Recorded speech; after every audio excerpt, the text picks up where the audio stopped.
In the golden sands of Egypt, where time seems to sleep beneath stone and sun, a discovery has emerged that may awaken one of history's most enduring assumptions.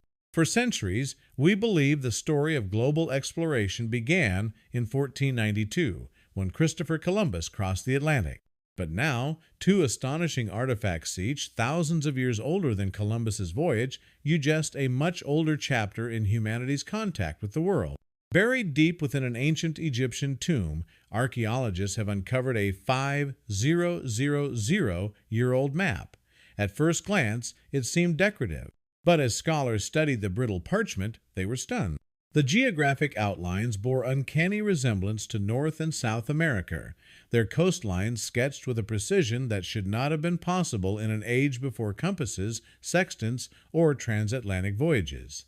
This was no medieval sailor's guesswork. This was ancient. And it wasn't alone. Nearby, in Lower Egypt, another artifact was unearthed 7,000-year-old ostrich eggshell, carved with remarkable detail. Known now as the Nubia Egg, this fragile relic bears three triangular shapes aligned perfectly in the same formation as the pyramids of Giza.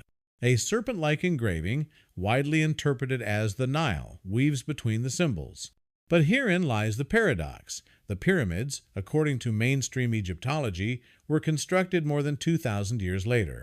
How could this humble artifact, predating the pyramids themselves, depict their form so accurately? Skeptics have offered explanations. Perhaps the triangles are mountains. Perhaps the map is a coincidence.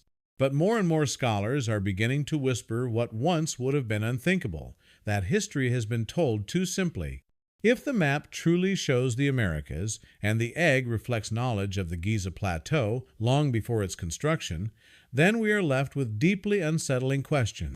Could the ancient Egyptians, or a civilization that came before them, have possessed advanced geographical knowledge? Could they have sailed beyond the horizon? Could they have reached the Americas? The academic world is not quick to accept such implications, and rightly so. Extraordinary claims require extraordinary evidence. But this evidence, however, controversialis mounting. For decades, fringe theories have proposed transoceanic contact between the ancient Old World and the pre-Columbian Americas. Some pointed to Viking runes in North America, others to Phoenician-style inscriptions in South America. These ideas were often dismissed, romantic, speculative. But now, from the very heart of Egypt, the cradle of civilization, we are presented with material that refuses to be ignored. Further compounding the mystery are traces of Egyptian-style symbols found carved in stone ruins throughout Central and South America, inscriptions echoing hieroglyphics, architectural motifs that seem oddly familiar, even linguistic parallels shortly debated but curiously persistent between certain indigenous American dialects and ancient Semitic tongues. Coincidence?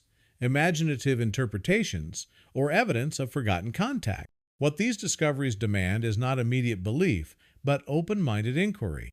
They remind us that the past was never static-hand, that our ancestors, often dismissed as primitive or limited by geography, may have been far more sophisticated, far more connected than we have ever allowed ourselves to imagine. We've long celebrated the age of discovery, but perhaps there was an age before Itan era of forgotten explorers, lost cartographers, and transoceanic voyages that left no clear trail until now. The 5,000-year-old map and the Nubia Egg raise more questions than they answer, but that is the nature of good history. It should challenge us, not comfort us. It should ignite curiosity, not just reaffirm what we already believe. Could there have been an ancient global civilization, or at least a network of contacts linking Egypt to distant lands? Did knowledge pass across the seas, only to be buried by time, politics, and conquest? We may never know for sure, but we can investigate, we can re-examine, and most importantly, we can stay curious. Because history is not just what lies behind us, it is what we are still discovering.